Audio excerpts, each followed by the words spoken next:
Imagine a world utterly devoid of the conveniences we take for granted. No humming refrigerators, no deep freezers, no sealed canning jars lining pantry shelves. A time when the very act of survival, the continuity of a family, a village, or even an empire hinged entirely on human ingenuity and foresight. How did ancient civilizations not merely exist, but flourish, mastering the colossal challenge of preserving food for epic voyages across vast oceans, enduring prolonged sieges behind formidable walls, and bracing against the leanest, most unforgiving winters? These societies, without the faintest glimmer of modern science, concocted astonishing solutions, developing methods that kept hunger at bay for millennia, fundamentally shaping the very course of human civilization. Here at Echoes of Time, we embark on a captivating journey into what we can only describe as ancient food labs, unearthing history's lost preservation secrets. We delve into a past where necessity wasn't just the mother of invention, but the very crucible of profound discovery, revealing the ingenious, often mysterious techniques that allowed humanity to thrive against all odds. These weren't simple kitchens, they were sophisticated centers where empirical observation, dire necessity, and, surprisingly often, a touch of ritual converged, pushing the boundaries of what was thought possible without any modern technology. From the sun-baked, monumental granaries of ancient Egypt, where grains were stored with such remarkable efficiency that they remained viable for centuries, offering an astonishing testament to their sophisticated agricultural and architectural prowess, we see the foundation of organized food security. These towering structures were not just storage facilities, they were economic nerve centers, ensuring the stability and prosperity of a vast empire.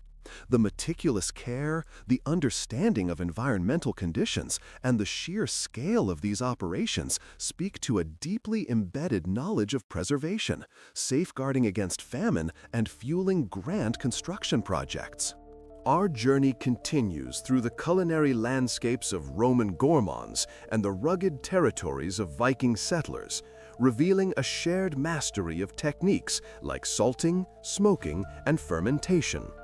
The Romans, known for their elaborate feasts and sophisticated palates, understood that preservation was not merely about survival, but also about extending the availability of coveted ingredients, enriching their diverse cuisine across an expansive empire. They utilized brining techniques that transformed fish and meat, allowing it to be transported vast distances and savored far from its source.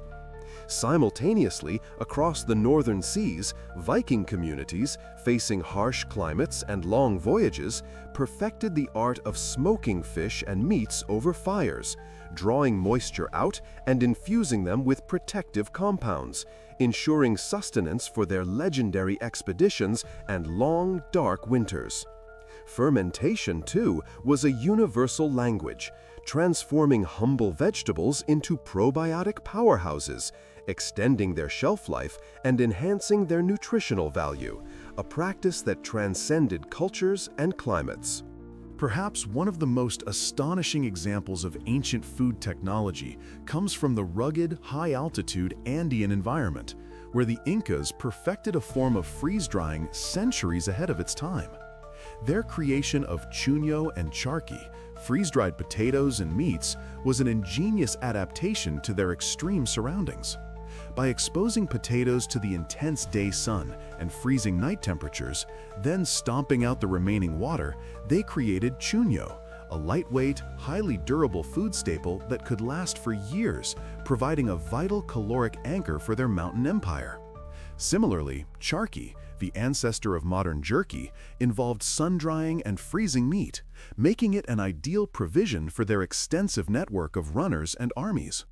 These methods demonstrate an acute understanding of natural principles, harnessing extreme weather conditions to their advantage in ways that resonate with our most advanced preservation techniques today.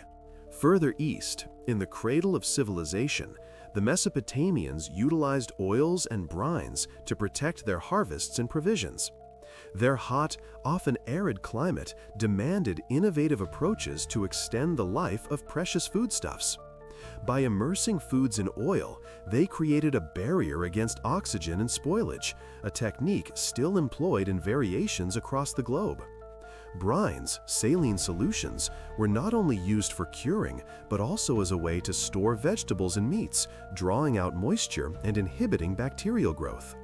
Meanwhile, early Chinese cultures developed sophisticated fermentation processes for vegetables that are, remarkably, still in use today. From various forms of pickled vegetables to fermented bean products, these methods showcase a deep historical continuity, a legacy of taste and preservation passed down through countless generations, providing vital nutrition and flavor through changing seasons. The evidence of these incredible achievements isn't just found in ancient texts or oral traditions. We unearth fascinating archaeological finds that speak volumes. Perfectly preserved foods discovered in ancient tombs, intended to nourish the deceased in the afterlife, offering a direct glimpse into ancient diets and preservation success. Bog bodies, astonishingly preserved by the unique anaerobic conditions of peat bogs, sometimes reveal traces of their last meal, a snapshot of ancient life and dietary practices. Forgotten culinary texts and tablets provide recipes and instructions, painstakingly detailing methods that were once common knowledge. And then there are the monumental structures themselves, the granaries, cellars, and specialized storage facilities, designed specifically to house these vital provisions, standing as silent testaments to how absolutely critical food security was to the rise, stability, and longevity of ancient empires. These findings serve as tangible proof, allowing us at Echoes of Time to piece together the lost knowledge of our ancestors. But how much of this profound knowledge, this astonishing culinary prowess, was truly a result of what we would recognize as scientific understanding, a deliberate, reasoned application of principles? And how much was simply accidental discovery, meticulously refined over countless generations through painstaking trial and error? Or could it be that some of these methods were even rooted in spiritual practices, with rituals or beliefs guiding the processes, attributing success to divine favor rather than empirical chemistry? This is where the deep mysteries of ancient food preservation truly lie. Some historians vigorously argue that ancient preservation was primarily a painstaking observational process. They contend that knowledge was accumulated slowly, iteratively, through generations of keen observation and practical experimentation, often passed down orally from elder to apprentice, father to son, mother to daughter. This perspective suggests that these techniques evolved organically, through sheer necessity, with communities learning which methods worked best for specific foods and climates, gradually refining their approaches over centuries, driven by the constant specter of hunger. It was a pragmatic, experience-based science, honed by survival. Yet other scholars propose a more structured, almost alchemical understanding of food chemistry, suggesting that certain advanced civilizations possessed secret, specialized knowledge. They argue that some ancient societies might have had an intuitive, or perhaps even an esoteric, grasp of natural principles and chemical reactions that we are only now beginning to rediscover with modern scientific tools. Could they have harnessed natural processes in ways we are still struggling to fully comprehend? Was there a hidden order, a systematic approach to manipulating natural elements that transcended simple trial and error, hinting at a more profound, almost forgotten scientific lineage? The idea that ancient civilizations might have possessed secret societies or specialized castes dedicated to the deep study of natural phenomena, including food chemistry, adds an intriguing layer to this historical enigma. These contrasting perspectives ignite a vibrant debate among archaeologists and historians today. As we sift through archaeological evidence, meticulously analyze historical accounts, and draw insightful ethnographic comparisons with indigenous cultures that still practice traditional preservation methods, we endeavor to decipher these long-standing questions and mysteries. Each new discovery, each reinterpretation of an ancient text offers another piece of the puzzle, allowing us to build a more complete picture of our ancestors' remarkable world. The implications of this lost knowledge are not confined to the annals of history.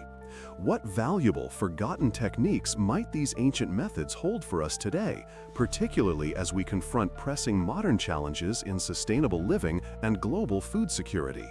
As we face an uncertain future marked by climate change, resource scarcity, and the growing demand for food, the wisdom embedded in these ancient practices could offer invaluable lessons. Could the principles behind chuño production inspire new, low-tech, energy-efficient preservation methods? Could the nuances of ancient fermentation offer pathways to more resilient and nutritious food systems? The genius of our ancestors, their profound connection to the earth and its resources, could very well hold keys to our own future. Prepare to be astonished by the sheer ingenuity of our ancestors, by the meticulous dedication they applied to the art and science of survival, and by the enduring mysteries that still surround their profound culinary prowess. The echoes of their innovation resonate through time, reminding us of humanity's enduring capacity to adapt, to create, and to thrive against even the most formidable challenges. What forgotten secrets, waiting to be unearthed, might still shape our understanding of human potential and the very essence of sustainability?